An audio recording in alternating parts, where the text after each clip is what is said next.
नमस्कार दोस्तों, मैं डॉक्टर अमन पांडे अपने यूट्यूब चैनल डॉक्टर अमन होम्योपैथी में आप सबका हार्दिक स्वागत करती हूँ।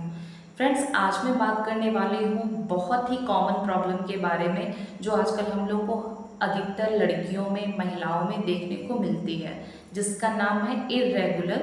पीरियड। यानी कि माहवारी जो होती है अनियमित होती है, यानी कभी जल्दी आ जाती है या कभी लेट आती है या फिर कभी बहुत ज़्यादा हो जाता है, कभी कम हो जाता है। तो फ्रेंड्स, आज मैं पूरे वीडियो में डिटेल में इर्रेगुलर पीरियड के बारे में बात करने वाली हूँ कि ये क्या होता है, इसके कारण क्या क्या हो सकते हैं, इसके लक्षण क्या क्या हो सकते हैं, इसके कॉम्प्लिकेशन क्या क्या हो सकते हैं और इसके बहुत इफेक्टिव होम्योपैथिक मेडिसिन के बारे में बात करूँगी। तो फ्रेंड्स, आप मेरे वीडियो में बने रहिएगा और प्लीज़ मेरे चैनल को लाइक, शेयर और सब्सक्राइब जरूर करिएगा और बेल आइकन दबाना ना भूलिएगा। तो फ्रेंड्स, चलिए बात करते हैं कि इर्रेगुलर पीरियड क्या होता है, यानी कि इर्रेगुलर मेंसेस क्या होते हैं। फ्रेंड्स, जो इर्रेगुलर मेंसेस होता है इसमें हम लोग को देखने को मिलता है कि जो पीरियड होता है जिसका एक ड्यूरेशन होता है 1 to 28 डेज का, यहाँ पे हम लोग को देखने को मिलता है कि महीने में या तो पेशेंट को 2 बार आ जा रहे हैं या फिर बहुत ज़्यादा लंबे समय तक चल रहे हैं, जिसका ड्यूरेशन नॉर्मल हम लोग देखें तो 5 डेज का होता है। अगर उससे ज़्यादा अगर चलता चला जाता है और हैवी पीरियड अगर होता है, कभी कभी स्कैंटी होता है यानी बहुत कम देखने को मिलता है, या फिर स्किप हो जाता है पीरियड, या फिर बहुत दिनों के बाद आता है, तो ये सारे अगर लक्षण हम लोग को देखने को मिलते हैं पीरियड के दौरान, तो हम लोग फ्रेंड्स इसको इर्रेगुलर मेंसेस कहते हैं या फिर इर्रेगुलर मेंस्ट्रुअल साइकिल कहते हैं। तो फ्रेंड्स, अब इसके कारण की बात कर लें कि कारण इसके क्या क्या हो सकते हैं कि इर्रेगुलर पीरियड हम लोग का क्यों होता है। तो फ्रेंड्स, पहला इसका कारण देखें तो सबसे पहला कारण आता है हार्मोनल इम्बैलेंस। अगर हार्मोनल इम्बैलेंस है हमारे बॉडी में तो उसकी वजह से हम लोग को इर्रेगुलर पीरियड देखने को मिलता है, जिसमें हम लोग पीसीओडी हो सकता है, पेशेंट को थायराइड डिसऑर्डर हो सकता है एंड अदर हार्मोनल चेंजेस हो सकते हैं। सेकेंड कॉज की बात करें तो कॉन्ट्रासेप्टिव पिल्स वगैरह यूज़ करने की वजह से, स्टेरॉइड वगैरह यूज़ करने की वजह से भी हम लोग को इर्रेगुलर मेंसेस देखने को मिलते हैं।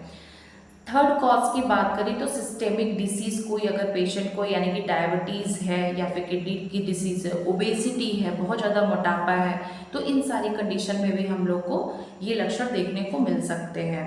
फोर्थ कॉज की बात करें तो पेरीमीनोपॉजल स्टेज, यानी कि जो हमारे मीनोपॉज वाली स्टेज है उसके पहले की जो कंडीशन रहती है उसमें भी हम लोग को इर्रेगुलर मेंसेस देखने को मिलता है। तो फ्रेंड्स, ये सारे तो इसके कॉजेज रहे। अब इसके लक्षण की बात करें यानी इसके सिम्टम्स की बात करें तो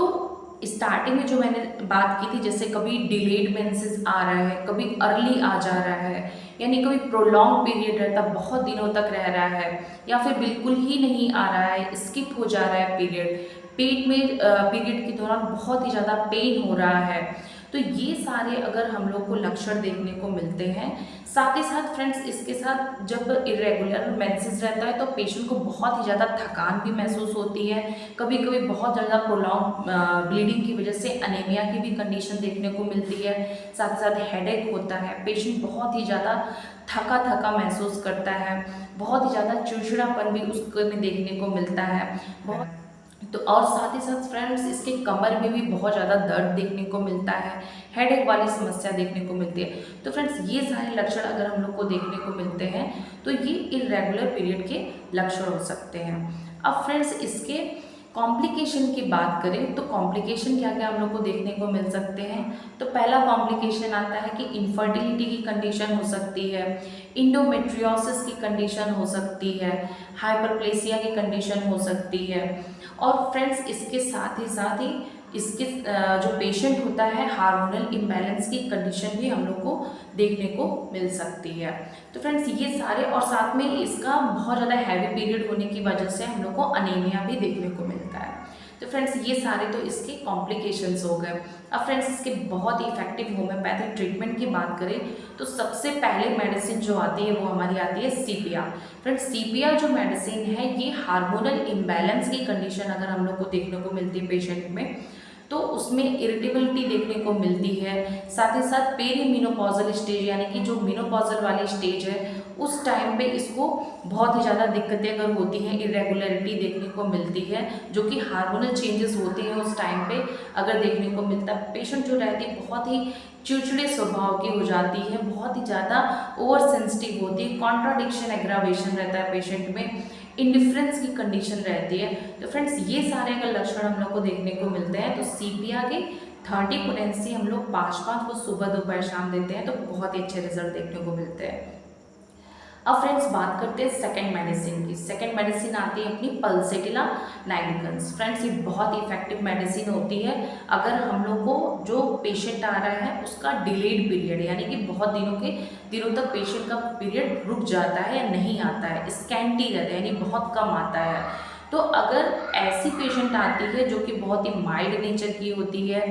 बहुत ही शांत स्वभाव की होती है, वीपिंग डिस्पोजिशन देखने को मिलता है कि बात बात में उसको रोना आ जाता है, तो अगर ऐसे लक्षण हम लोग को देखने को मिलते हैं तो हम लोग पल्सेटिला की 30 पोटेंसी की 5-5 को सुबह दोपहर शाम देते हैं पेशेंट को तो बहुत ही अच्छे रिजल्ट देखने को मिलते हैं। अब फ्रेंड्स थर्ड मेडिसिन की बात करें जो है कैलकेरिया कार्ब। फ्रेंड्स बहुत इफेक्टिव मेडिसिन होती है इरेगुलर पीरियड्स के लिए, जिसमें हम लोग को देखने को मिलता है कि जो पेशेंट होती है फेयर फैटी फ्लैबी होती है, सेंसिटिव टू कोल्ड होती है, इसका जो मेंस्ट्रुअल होता है हैवी मेंस्ट्रुएशन इसमें देखने को मिलता है कि बहुत ज़्यादा ब्लीडिंग इसको हो रही है, स्वेटिंग की कंडीशन होती है, बहुत ज़्यादा पसीना आता है पेशेंट को और बहुत ही प्रोलॉन्ग टाइम तक पीरियड होने की वजह से उसको बहुत ही ज़्यादा कमज़ोरी भी महसूस होती है। तो फ्रेंड्स ये सारे लक्षण अगर हम लोग को देखने को मिलते हैं तो हम लोग कैलकेरिया कार्ब की 30 पोटेंसी 5-5 वो सुबह दोपहर शाम देते हैं तो बहुत ही अच्छे रिजल्ट देखने को मिलते हैं। अब फ्रेंड्स फोर्थ मेडिसिन की बात करें तो लैकेसिस। लैकेसिस फ्रेंड्स बहुत इफेक्टिव मेडिसिन होती है महिलाओं में देने के लिए जब हम लोग को ऐसे लक्षण देखने को मिलते हैं कि जो पेशेंट है वो क्लिमेक्ट्रिक एज में है यानी कि उसकी मेनोपॉजल स्टेज आने वाली है, उस समय उसको हॉट फ्लैशेस वगैरह आते हैं, स्वेटिंग बहुत ज़्यादा होने लगी, पसीना बहुत ज़्यादा आने लग रहा है, बहुत कभी गर्मी लग रही है, कभी बहुत ज़्यादा सर्दी जैसा उसको महसूस होने लगता है, पीरियड बिल्कुल इरेगुलर हो गए हैं, कभी बहुत ज़्यादा प्रोलॉन्ग ब्लीडिंग होती है, बहुत जल्दी आ जाती है, तो ये सारी इरेगुलरिटी अगर हम लोग को देखने को मिलती है, साथ ही साथ उसमें क्लॉट्स वगैरह भी देखने को मिलते हैं पेशेंट में। तो फ्रेंड्स अगर ये सारे लक्षण देखने को मिलते हैं तो हम लोग लैकेसिस की 30 पोटेंसी की 5-5 को सुबह दोपहर शाम पेशेंट को देते हैं तो बहुत ही अच्छे रिजल्ट देखने को मिलते हैं। तो फ्रेंड्स अब फिफ्थ मेडिसिन की बात करें तो फिफ्थ मेडिसिन जो हमारी है वो है नेट्रोम्योर। फ्रेंड्स नेट्रोम्योर बहुत ही इफेक्टिव मेडिसिन होती है महिलाओं में देने के लिए, जहाँ पे क्रेविंग हम लोग को देखने की मिलती है कि वो नमक भी ऊपर से खाती है, पेशेंट जो खाना खाती है उसमें उसको नमक की इतनी क्रेविंग रहती है कि उसको नमक और ऊपर से चाहिए होता है। फ्रेंड्स यहाँ पे ड्राइनेस भी देखने को मिलती है पेशेंट में कि वेजाइनल ड्राइनेस भी है, साथ ही साथ जो पेशेंट होती है ग्रीसी स्किन की देखने को मिलती है मोस्टली, और इसकी जो मेंसेस हैं वो भी इरेगुलर हैं, कभी ज़्यादा आ जाते हैं कभी कम आ जाते हैं, स्कैंटी मेंस्ट्रुएशन देखने को मिलता है। तो फ्रेंड्स अगर ये सारी कंडीशन हम लोग को देखने को मिलती है तो हम लोग नेट्रोम्योर की 30 पोटेंसी 5-5 को सुबह दोपहर शाम देते हैं तो बहुत ही अच्छे रिजल्ट देखने को मिलते हैं। तो फ्रेंड्स ये रही इरेगुलर मेंसेस के बारे में जानकारी, आपको कैसी लगी प्लीज़ कमेंट बॉक्स में ज़रूर बताइएगा, और आगे किस वीडियो में आपको चाहिए आप ज़रूर कमेंट बॉक्स में बताइएगा, और प्लीज़ मेरे चैनल को लाइक शेयर और सब्सक्राइब जरूर करिएगा और बेल आइकन जरूर दबाइएगा।